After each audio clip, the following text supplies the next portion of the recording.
இன்று அவருடைய சத்தம். எழுதியவர் சகோதரர் சகரியா பூனன் அவர்கள்.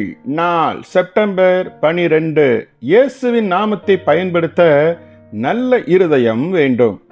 எலியாவின் சால்வையை கொண்டு யோர்தான் நதியின் தண்ணீரை எலிசா அடித்தான் என நாம் யாவரும் அறிந்திருக்கிறோம்.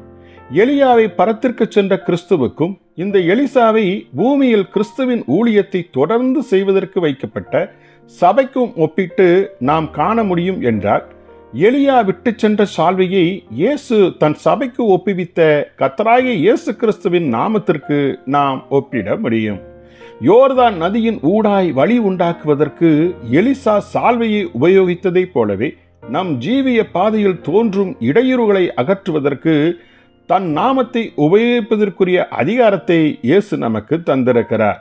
ஆகிலும் மந்திர பாஷையைப் போல் இயேசுவின் நாமத்தை திரும்ப திரும்ப உச்சரிப்பதில் எந்த பிரயோஜனமும் இல்லை. அவ்வாறு செய்தவர்கள் ஜீவியத்தில் எந்த வல்லமையும் வெளிப்பட்டதில்லை. அவர்கள் ஜீவியத்திற்கு தடையாய் வந்த மலைகளை பெயர்த்திடவும் இல்லை.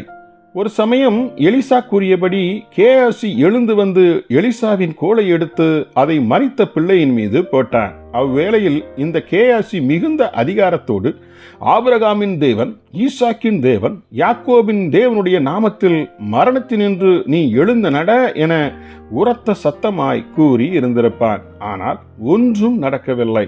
எனவே ஒரு மனுஷன் பேசுகின்ற வார்த்தையை மாத்திரம் தேவன் பார்ப்பது இல்லை, அவனுடைய இருதயத்தையே அவர் பார்க்கிறார். வார்த்தைகளை உபயோகிக்கும் மனுஷன் எப்படிப்பட்டவன் என்பதை பொறுத்தே அவனுடைய வார்த்தைக்கு வல்லமையும் இருக்கிறது.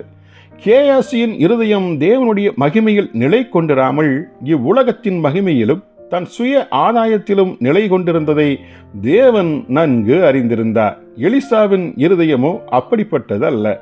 அவனோ தேவனுடைய மகிமை ஒன்றையே நாடினான். ஆகவேதான் தேவன் தனது அதிகாரத்தை அவனுக்கு ஒப்புவிக்க முடிந்தது. அதனிமித்தமே எலிசா ஜெபித்தவுடன் மரித்த பிள்ளை உடனடியாக உயிர் பெற்று எழுந்தது. யோர்தான் நதியை தன் சால்வையினால் அடித்தவுடன் இரண்டாய் பிளந்தது.